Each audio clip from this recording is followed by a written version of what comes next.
Hey guys, welcome back to our channel. How do you do it? What's your intro? What's your intro usually? What do you say? Just say what it is. Okay. Hey, YouTube fans and fanettes. Okay. You got this. I think you should guys. just keep trying. This is going all in the blooper reel. Hey YouTube, welcome back to our channel. I know it's been a while since we posted a video. As always, I'm James, and this is Vince, and now we're here with Stephanie Harlowe of... Stephanie Harlowe on YouTube. Yeah, tell us about what you do, Stephanie. I do true crime videos on YouTube, and also I am, recently been acting in a little movie that, somebody I know wanted me to be a part of.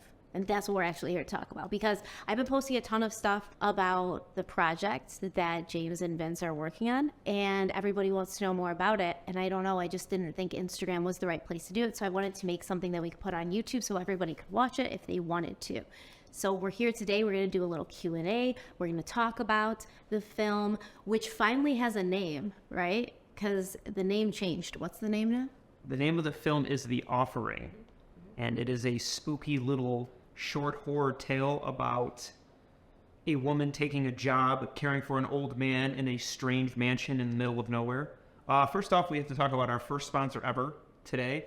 Let me do it. I'm going to have Stephanie do it. All right, so the sponsor of today's video is Movie Palette. Would you like your favorite movie spread out in a beautiful kaleidoscope of colors, or maybe even a movie that you filmed, directed, and produced yourself? Like this one. What movie is this? This is our feature film, The Burned Over District. When Movie Palette reached out to me, they offered me to pick out a film, and I thought, hey, why not use this opportunity to, get a palette of my own film, so I can say, hey, I made this, and it says it right there, The Burned Over District. But yes, if you also use code Coleman15. That's the code. Coleman15. Why are your hands so cold? They're always cold. And then you can get 15% off of your very own movie palette, any movie you want. I kind of like this, right? Because I like the burnt oranges and like the sage. It's actually super pretty. And then over here we get like the blues and the purples. I'm digging it.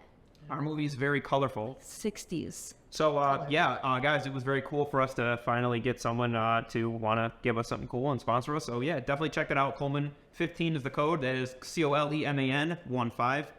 And, yeah, you get your own movie palette. You can get any movie you want. You can get our movie if you want. It'd be cool if you did. But, yes, we're going to hand that down. So, okay, so I'm actually just going to ask questions, but you two are like super stiff, super nervous. So I'm going to ask random questions that have nothing to do with anything, just to loosen you up a little bit, okay? Especially you. Perfect. What's your favorite food? Chicken wing. Chicken wings. What's your favorite food? I don't know. This is not that serious of a question. See, you overthink. I don't really know. What's What's your favorite food? I really like pizza. Pizza? What kind of pizza? Well done pizza. Well done pizza. What kind of toppings do you like in your pizza? I like jalapenos. I like pepperoni and cheese. Yeah, that's a good pizza for me. Okay. What's your favorite movie?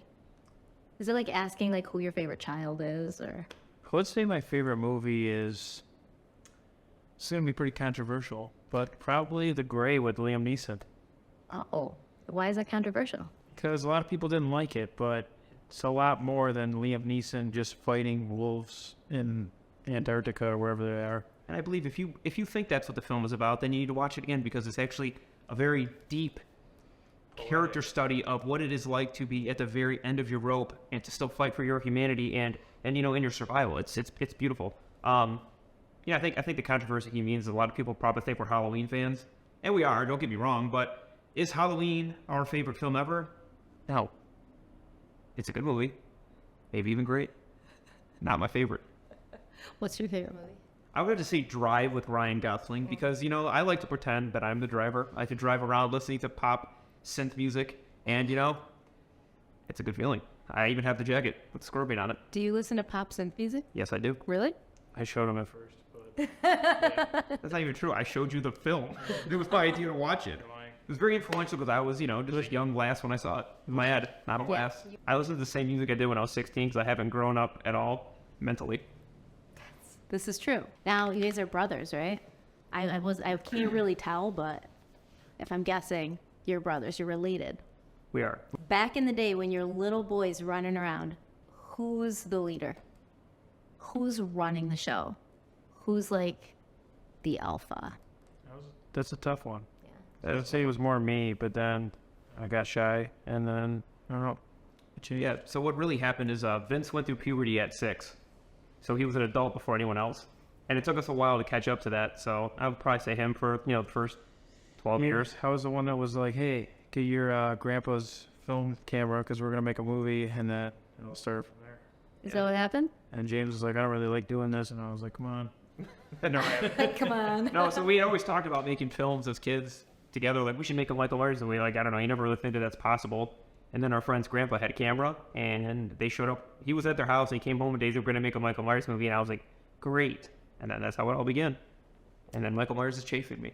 What kind of camera was it? It was a high 8 cassette tape Wow, right? camera. Yeah, it was awesome. That movie still still have exists. that? I do have it somewhere. Actually, my friends have it. We have all of our old movies. We made a lot I of think we movies. need that. I think we need to see that. We actually had the score. The score was played on a tape. Every time we hit go, you hear the. Well, we would record the theme off the TV and then play it on a little tape recorder. And the tape recorder was an R2D2. Boy, you were kids. It was like a little R2D2 toy that played tapes. So like in the middle of it, we'd actually hit the R2D2 button. You'd hear him make like the like sound. True. I wasn't even a Star Wars fan. It was just a really cool toy. I still have it. I don't even have a VCR anymore. Who acted in it? All of us. All of you? Well, there was only 4 of us total. Vince was Michael Myers, but he was also a cop. He was, again, we were like 10, but Vince went to puberty at 6, so he was really like 30. I was the same height I am now. Yeah. So like again, now we're all children now. He's the same. Even the weight, everything was. He was actually weighing more than he does now. Yeah, I did. A lot more. So yeah, and so there was actually 4 of us. There were 2 of our friends that are brothers and us brothers, and then we just got killed multiple times. You would be. It was amazing in a universe. Because different characters. Yeah, in the universe that we created, like I could take some multiple stab wounds. That was my throat was slit. I was stabbed, choked, drowned. How'd you do the throat slit then? It's like, without any special effects. I know there were special effects. They just weren't good. We had a fake plastic knife and some ketchup. And yeah. Yeah, and then we bought cap guns from Big M, and Oh yeah. yeah, the cops were shooting Michael Myers. That's when our production really got higher. We got our cap guns. It was How old were you at this point? 11, 10, Hold on, tell you, yeah. 10 or 11 or like 18. 29. All right, so let's talk about this new project. Right now it's just a short, correct? It is a short. So guys, we did Halloween Inferno, and it definitely took it definitely took off in a good way, and it kind of really propelled us into making the Burnover District, which is our feature film that is doing very well in the film festival market right now. And we had written a script called The Caretaker last year, and we thought, let's maybe do this whenever we were thinking about it, planning it, whatever. It's just like 12-page script, and then eventually we're like, you know what, we're kind of really busy. Let's focus on what we're doing. Whatever. We don't have to keep rushing to make films.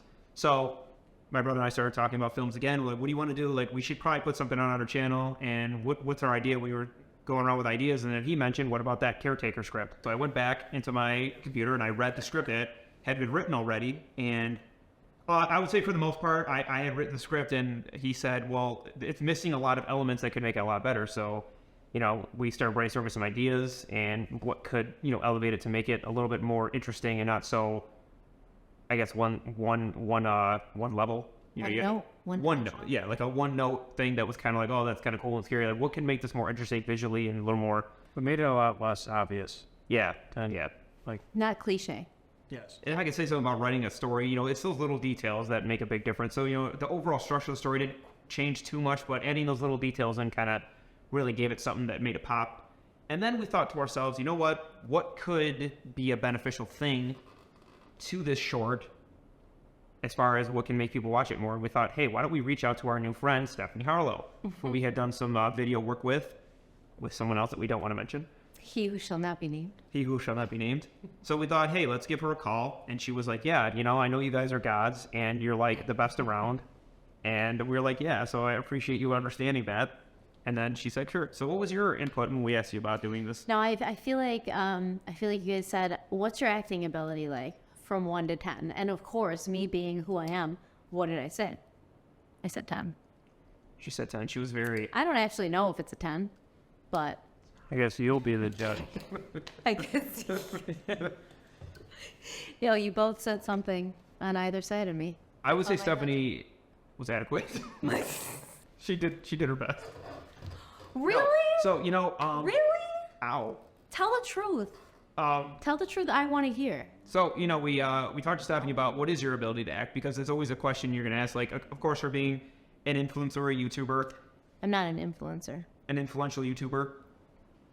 So for her being a YouTuber, you ask the question, like, can you act? Because, a lot of people go that route, like, let me throw some YouTubers into it. You see movies nowadays that have YouTubers in them, and it's hit or miss. Some of them can act, some of them can't. And, we want to make something good, regardless of what the outcome is. You want to make a good film, so you want to have someone in there that can portray the character you're trying to portray. So I sent her the script, she gave me a read-through, had her ideas of her own, which is always it's always a good, what the hell's the word I'm thinking of? Thing? A good thing. That's always a good thing when someone has input on a character instead of just, reading the lines verbatim. That gets a little boring. So we talked a little bit more, and she said, I think I can pull this off. And to our delight, she came on set. She was professional. She pulled off the character in her own little way, and I think she did a very good job. I'm very proud of her. I was also like resilient, right? Like I ran up and down the stairs a lot. She ran up and down the stairs a lot. She did. Right. She I feel like I did all their stuff. That was like super impressive. She got puked on. Oh, I did get puked on. She did. I thought you said no spoilers. No, it's okay. That's okay. I mean, at least they don't know when it's going to happen. They just know it will happen. It will happen. So no, she was Oh, I was so pissed. Oh my God, I was so mad when that happened. If you've never been thrown up on, you don't understand the rage that fills you like a heat from 1,000 burning suns inside of your chest, and it just feels like you're like an anime character. You're about to like explode. Something tells me that's not the first time you've been puked on. It's absolutely the first time I've been puked on. Don't you have children? Yes, I don't let them just puke on me. They're not like, oh, I have to throw up, and I'm like, Mommy's here. Here, go ahead. What do you think being a parent is like? You're just like a carpet for your kids? I feel like it's just a lot of puking and shitting. I'm crying. Well, I have not been puked on before this moment, and Simon literally tried to make it as gross as possible, and Simon plays the old man. He's a character without having to even be a character. He is Australian, so I guess as an editor, and I think most editors can probably, attest to this, the more you edit, the more you hear people speak and you watch things over and over again, and I've developed a terrible form of echolalia. And him being Australian, I just became Australian that night as well, and I couldn't stop. Put your hands up, boys! No! No! And I meant no disrespect, I just couldn't stop saying, he's here. He's fucking here. And then it just went from there, and I just couldn't stop. So I think everyone was a little Australian by the end of the night, and that's all I got for that one. But yeah. Simon was a lot Australian. He's very Australian, mate, and So he made sure that there was plenty of stuff to throw up on me, and we made him eat. I can still feel it. Like the warmth of it. It was a piece. It was a one-take wonder. It had to be. Oh my God. I didn't have any more clothes. We fed him pea soup. I felt like you were targeting that whole time. You was getting noodles. You was targeting. in my lap, dude. It's down Nah, my nah, I shirt. sold for that ball. Oh, it's down my shirt. All right, get over here. Come on. Damn, Simon, Mike. we're blood brothers for life. Puke pals. It is a puke that binds us. And he puked. Did I have to hand wash the shirt, like dry it? But yeah, without films, there's always going to be technical difficulties or even just things that happen. And we went through those things that happen on sets, and I can't even tell you about them. He won't let me tell you. No, I will, because I'd rather not get in trouble. Because you know what, guys, when you're making a film, I don't know, people hate filmmakers. It's like when you do something out of the norm, people tend to get. I think it's just us. They're like, oh, Betsy and James are making this, let's screw with them. Yeah, there's just something about our faces. I don't know. It's probably because of the mullet. That's definitely it. Yeah, so I grew a mullet and everyone just hates me now. You know what? I hate myself. Never thought I'd be that guy. But, there's something about making a film. It's like people don't quite understand what goes into it. So when you're like, hey, I'm going to make this, and even if you tell people 100 times I'm going to be here all day, all night, after an hour, they're like, please get the fuck out. And that's just how filmmaking goes. And you just kind of have to... Is that what happened? It's happened to us. Cody? We had the cops take us. Yeah, we literally, we've had the cops show up on us. You said that, and I couldn't even remember the time. I was like, which 'Cause it's which happened one more than happened, like, once? 7 times. Yeah, we have footage. In case anyone didn't know, Halloween Inferno, if you go through our Instagram, there is recording of us. Granted, it's kind of our fault. We had a fake cop car with actual lights that we were driving down the road, and then the cops showed up in, like, droves. When they're like, you can't be doing this, and they shut our whole Cop shoot car down. with lights. Yeah, you can't do that. Yeah, they shut the whole shoot down. This one may be the stupidest. We were making this movie that was like a crime drama, and we had a bag that looked like a human body that we like wrapped up with duct tape. And then in the scene, we were carrying it to a bridge and throwing it over the bridge. Remember? It was the middle of the night. Yeah, it was the middle of the Did night. somebody call the police? Yeah, they called the police and the cops. As they should. They on each side of they flanked us from each side of the bridge with their hands on their guns, and I was like, no, it's fake, and I like had to kick it, and they're like, are you sure? Like, we're just making Like, a movie, if it sir. was a dead body, they're what like, is it's- kicking it do anyways? It's 'Cause like, you it's could not a hear it real was full of body, hay. see? Like I kicked it and screamed. But yeah, there's another one too. We got these really cool blank firing guns. We were so excited about them. We were like, let's go to the backyard. And then we had a gunfight because we're 12. And then the cops showed up and walked into my house holding their guns. And I was like, what are you doing? And they're like, yeah, we got a call that you guys were shooting guns out. And I was like, well, it was my own property, but they're not real. So that was that one too. After a while, we're like, do you want to be in this movie? Yeah. Why is that really stupid? We actually got a job, or we were doing a film, and we had talked to the sheriff and everything, like, hey, can we film here? And everything's like, yeah, everything's cool, go ahead. I'm going to put our peace officer out there with you. So he goes out there with us, and he's an older guy, and we shoot the entire scene, everything. And then, like, 4 days later, the peace officer decides that what we said was inappropriate because cops don't swear. And then he expected us to pull the footage. And I was like, are you being for real? I called up my uncle, who's a cop. Wait, and he was wait, like, wait. Was he in the movie? yeah, he's like a guy in the And you bathroom. had him swear? No. Who swore? The actors. It was actually What was Brother Weeze? Brother Weeze, yeah. So he had a problem with Cops swearing. your dialogue in your script? The that cop just other said, like, actors were he saying, was just using it as like an cops adjective. absolutely swear. I'm aware of that. He was like, cops don't swear, dude. You know, I was like, Wait, what? how do they swear? I think the cop just realized says, like, the movie fuck. was bad and wanted a You way don't out. want to. Yeah, it was pretty bad. you don't We didn't let want him. It was already too late. What's funny now is one of our friends that played a cop is actually a cop now. Where'd you get those? 1999 goth party? Are you talking about my shoes? Yeah. Yeah, Cody.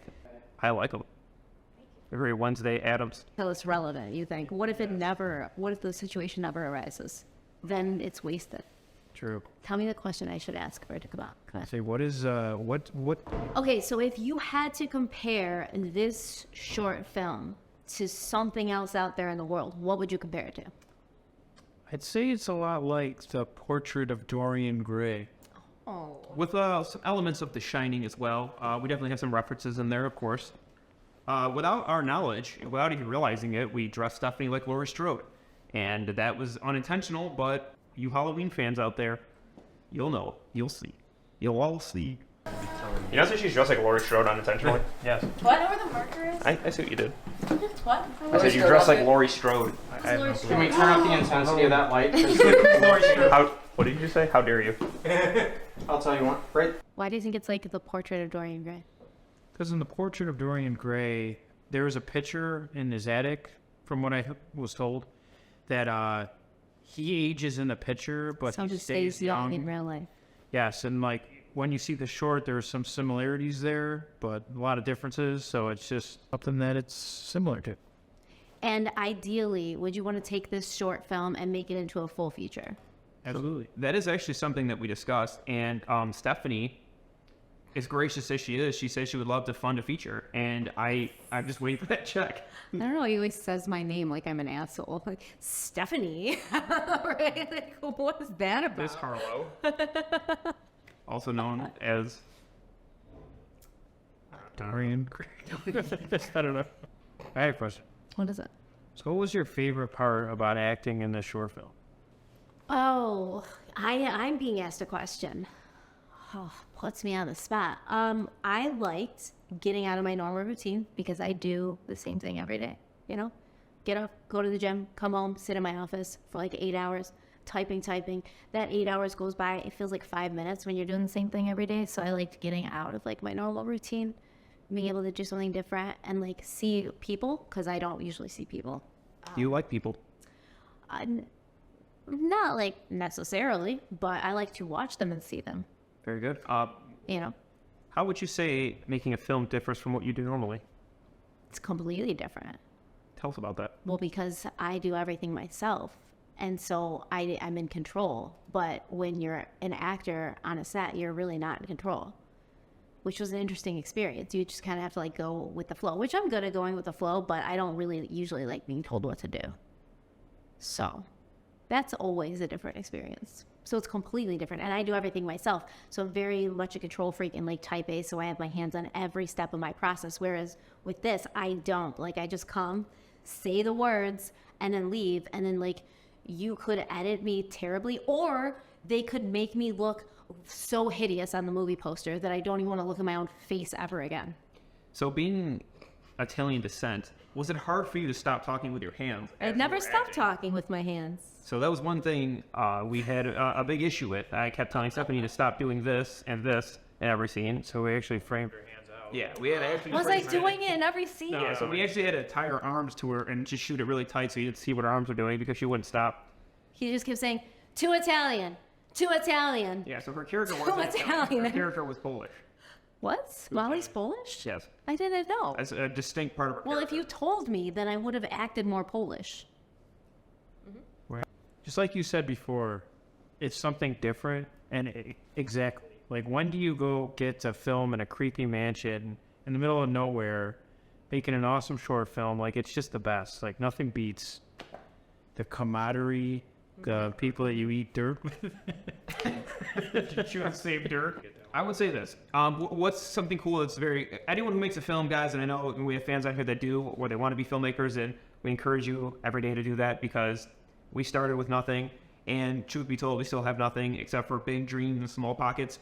But there is nothing better than the camaraderie you get than having a bunch of creative people come together and create something, because it at the end of the day, making a film is a team. It's never one person. You have your actors, you have your cinematographer, you have your director, you have your art department, you have us fighting, my brother and I, because that just makes it better. Then I fight with Cody, who's filming this as well. And, there's always elements that people bring to it that you may not think of. We had someone make a painting for it. Her name's Kaylin. She did a great job on that. Vince actually bought the coin that the old man uses, and he did some work on that. We had Michael Del Rosa, our visual effects artist, who made something, just totally out of nowhere and out of just things he had that looks so cool on camera. But, that's also a combination of good lighting, that, the lighting that we designed, the way we shot it, and it really elevates it. And, even having an actress that can bring in her ideas to say, hey, what if we tried this with the character? Or what if the character was more like this, or said this, or did that? It's cool. And, Simon, the old man that's in it, was, he does theater work, and he's very exaggerated, very Australian, so that's fun. He's actually going to be naked in the movie, so be sure to look out for that. And that was cool too, because you deal with actors that are legit actors, and you say, I'm going to need you to be nude, and hell, he was like, whatever, mate, whatever you need. Yeah, he was all for it. So, to make him comfortable, we all got naked behind the camera, and it worked out for the better. And and then also Michael Chase, who you will recognize from Halloween Inferno, he was the guy that got the axe to the chest. Michael's always great. He's always very helpful, and he brings just a certain level of weirdness to everything he does that we really like, and I think he does a great job as Stanley in the film. So tell us a little bit about Molly. What was her character like? What did you what was it like getting in that headspace? Dude, I have to like spend more time with Molly, because as of now, I feel like she's not fleshed out enough. We have to do more work with her, I agree. That's the tough part about short films, is You can't, exactly. That's why we really want to make it like a full feature, because there's so much to do with her character. But I will say, like, being on a movie set, it makes me see what I'm watching on TV so much differently. Like, I feel like I'll never... And I always has kind of been the person who's like, oh, that's like different. There's continuity errors. I can pick them out so fast when I'm watching, and it bothers me. And then nobody else around me does. I'm like, did you see that? And they're like, no. And I'm like rewinding it. And I'm like, see, her hair was behind her shoulder, and now it's in front of her shoulder. So I can't stand it. But to know like that you're filming the same scene from like multiple angles, and then when you're watching a movie or you're watching even like a TV show, it's like what's happening, and so it's like kind of takes you out of it, I think, when you're watching it, because I'm like, they're having a conversation, but what I'm seeing of his conversation is a completely different take than her conversation, and now I'm thinking too much about that. Or it can be multiple takes. It's interesting you said that, again too, once you become part of the film world and you see how movies are made, it does kind of take the magic away to an extent, because you start noticing that, like, oh, that's a push-in. Oh, that's a certain... Yeah. They're showing that thing right there subconsciously. There's a close-up, and it makes you think about it, but it's a good thing too, because when you understand film language, you start to understand movies better, and you understand symbolism and metaphors, and we have a lot of that in this film. We try to put that in a lot of the things we do because, I don't know, subtext is an interesting thing that you can put into your film. So without saying things, you're saying things, and that's I think the sign of good writing. And It's show not tell. exactly, and using symbolism and metaphors and things that represent this, represent that. We like to incorporate that stuff in our films because it gives you the opportunity to go back and watch it again and say, oh, now I get it. Now I understand that, because that stuff's cool. Like, I love the little Easter eggs they put into films where you can go through and watch and be like, oh, that's what they meant by that, or that's why the camera did this, or that's why the character did that. So I would good say stuff. the short is more like it's a lot different from like Inferno and the Burned Over District. It's almost similar to like a Creep Show episode or just like a Twilight Zone episode. It's fun. yeah, It's fun. definitely it's definitely Yeah, creepy. Twilight Zone. But guys, like they said, making a short, it's very hard to flesh characters out, and that's something that we run into a lot, and it's a problem with us. We tried doing micro shorts, and it's very hard because we like to tell stories. We like to get deep into the characters and really understand them. And again, I know you guys are fans of Halloween Inferno. That's what we do with Inferno, and we introduce these characters and let you see who they are, and then we introduce Michael Myers, and you're like, oh, well, I like them now. I don't want them to die. So you're going to see, some things of Molly a little bit. She's got a daughter. She's, needing work. She's back in school for her degree. And, these are like little things that we put in there to flesh out as we do more. So actually, guys, the movie is now in post-production. So our sound guy, Michael Chabanti, is working on it. He's really good. He did Halloween Inferno. He did the Burned Over District. And he's great. And then we got some ADR work to do. And ADR is basically just audio dubbing and, redoing audio that doesn't sound good. So we're doing that. Yeah, how long until it's ready to be seen? I would say maybe a couple more weeks. We just want to, realistically, guys, we have a lot of things going on right now. We got a lot of work we're doing. We've been traveling a lot for film festival. I want to finish this off strong. Both of you answer. Don't overtalk your brother. Both of you answer one by one. What is the one thing that you want people to take away from this when they watch it? It could be anything. It could be how they feel. It could be what they think. It could be what they want from it. What is it? Tell me. Go. Want me first? I'll let him go first if you want to think about it. Yeah. Okay. You. So what I would like everyone to take away from this film is, sometimes what you're offered isn't necessarily the best option. So when you see this film, take this away from it. The grass isn't always greener on the other side, and money can't always buy the things you want, because at the end of the day, we're all going to die. And what's more important than being rich is being a good person and living life to the fullest. That's what you want people to take away from this movie. Basically, don't sell your soul. So guys, what I want you to take away from this film is, listen, we all want to be rich. We all want to have a ton of money, but sometimes taking the right path to getting there is a better option than going about things the wrong way, or, for lack of better words, selling your soul to the devil. Yo, so you have to watch the short for that to make sense, okay? It's not going to make sense until you watch it. But that's interesting that you say that. I see so much of you in it now. Don't sell your soul to the devil. Just be a good person. We had the devil come to us once. He tried to take our souls, but we were like, nah, bro. Met you at the crossroads? No, he just tried to take our soul, but Steve were fake, so we said no. Yeah. That happened? It's true. It's true. All right. I saw right through them veneers. All right. Definitely see that. Okay. What I want people to take away from this film is sometimes it's not always the easy road you want to take. It's the hard road. So my question is, how much did it cost to make this short? Because I think people are going to be surprised when they see the quality of the filmography and what it looks like. How much did it cost? All together. Okay, guys, look, realistically, you got to take away a few things, because as you know, we are video production guys. We have accumulated this gear over the years. So if you want to just wipe that out and say we already had everything, I mean, what did we really spend? I would say, yeah, if we wiped out all the favors from friends and the team and all the gear and stuff, it probably around $3,000. And that means, none of us are being paid. So We didn't make any money to write it, to direct it, to edit it, the cinematographer. To act in it. She didn't make any money. Like, we just put the money into the shorts of what you see on screen because, you know, we want to make stuff for our YouTube fans, and we love what we do, guys. So you don't need a ton of money to make something good. You just have to have the skills that pay the bills. All right, what I want And they everyone to equip. take away from this movie is remember that sometimes we are all given a choice in life to take a certain path, and sometimes others have it easier than others, but sometimes you got to make the right choice in your gut to move forward. Even if it's not the easy path. And even if the reward of that path isn't as great as this path. But you don't know what the reward of any path is before you go down the path. Sometimes you got to trust your gut. You always have to trust your gut. You're right. Okay, so I think it would be actually cool, like, once the short comes out, if you guys want, we can, like, sit down and do a live Q&A where people, once they watch it, can ask questions that you will then answer. So then I won't have to ask questions. So, Stephanie, what do you think your fans will think of you as an actress? I think they already think I'm an actress. You know, I'm very dramatic, you know, doing a lot of, like, extra shit all the time. So I think they're going to be used to it. Yes. Yeah, for sure.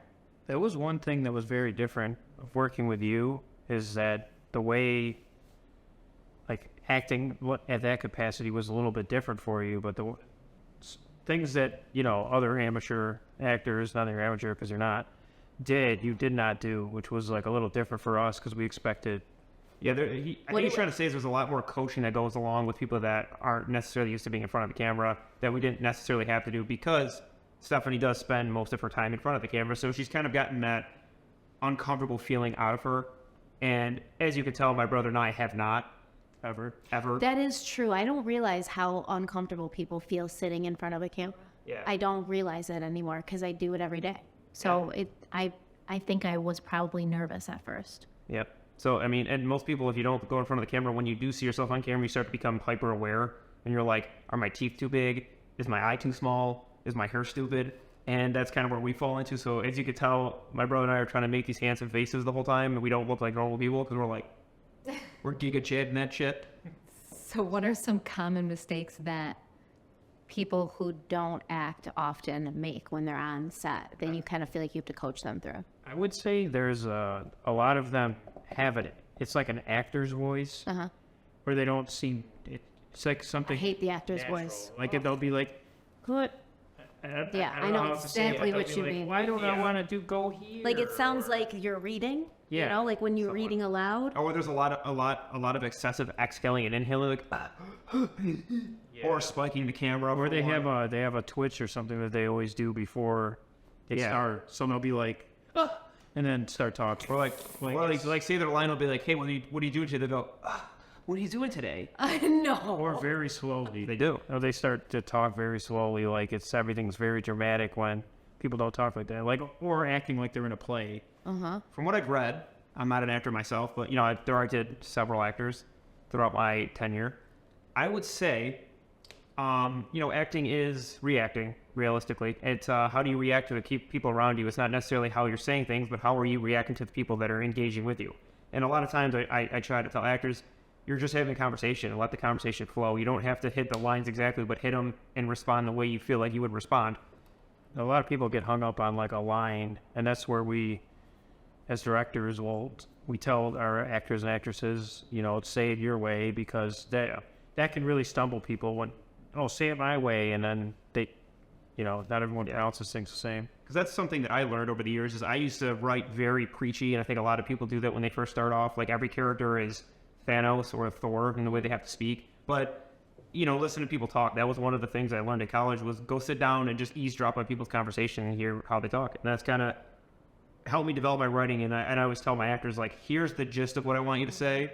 You can say it however you want. I don't care. As long as you get these points across. Because sometimes you have to say what needs to be said or you're missing the whole point of the scene.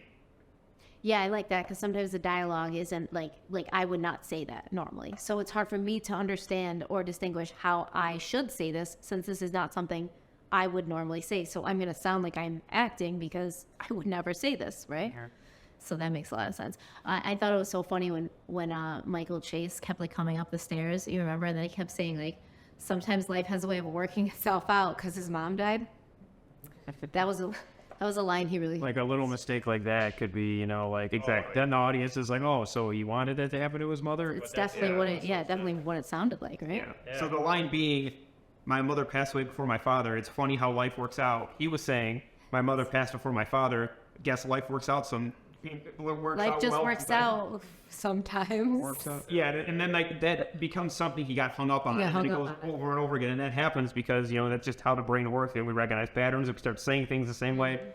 Yeah, and it's, again, like, it's little shifts like that could totally change what you're trying to say. So you kind of have to be aware of that. And as a director, you have to notice these things. And that's part of the job, is making sure that what they're saying makes sense and doesn't come off as funny. Because we don't want people to laugh at our movies. We want them to be scared. Oh, yeah. Be scared. It's not like Michael Myers, though. It's not a bunch of killing and blood. It's more like a psychological thriller. It's psychological. It's just when you're just stuck in a house and there's just evil afoot. As soon as we... And you know it. But guys, what's creepier than old man? Just a scary old man that doesn't talk and sits in a wheelchair. That's what did it for us. A creepy old man in a mansion in a wheelchair. And we're just like, okay, we got to write a script on that. That's how James and I's mind work when we come up with scripts. It's like we take this little central idea and then we build around it. Build a whole story around it. So you always got to have your foundation. And our foundation was creepy old man in a wheelchair in a mansion. What can we do with that? And then here comes Molly. And how did he get these riches? And the other thing? And here's the thing, guys. Our fans we're assuming we're not all a bunch of millionaires. So we all know what it's like to take a job that you don't necessarily want. And sometimes you just need the money. Because I feel like Molly, if I'm really Molly, you are. I'm talking mad shit to this dude. I'm not being nice because he's not responding to me. I'm like, he doesn't talk. He sounds so horrible. He's nonverbal. So who's he gonna tell? I'm not beating him. I'm not being abusive. We're gonna cut that part out. No, we're not. No, we're not. Because that's exactly what I would like in real life to calm myself down. I've been like, man, you kind of suck. I mean, I think you could see it. Your house smells weird. In one scene, you could see that that's what your real thoughts are. Good. I'm glad I bled through. So now keep more in there than you let out this time, okay? Oh, jeez.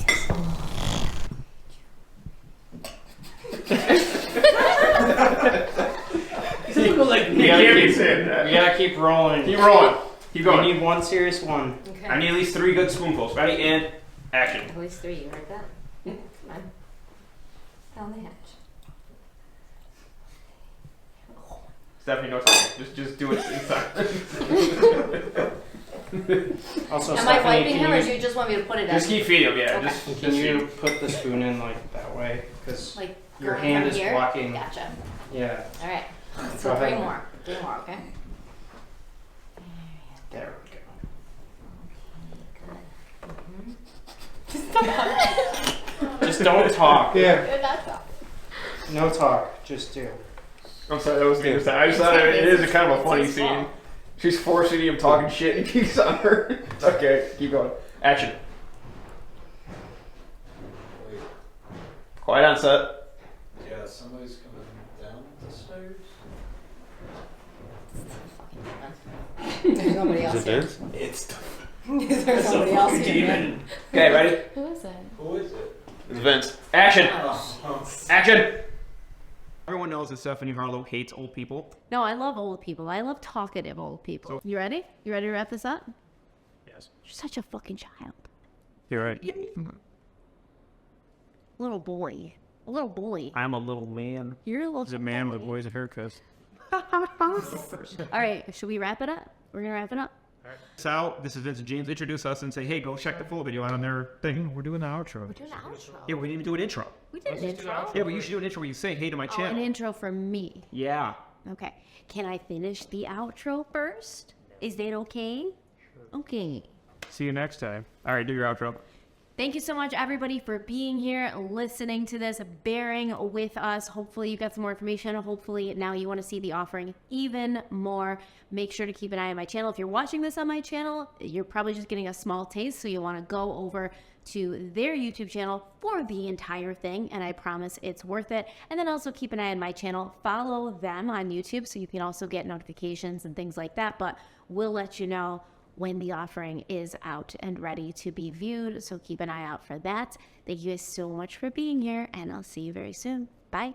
Say goodbye. Thank you later. Wait, goodbye.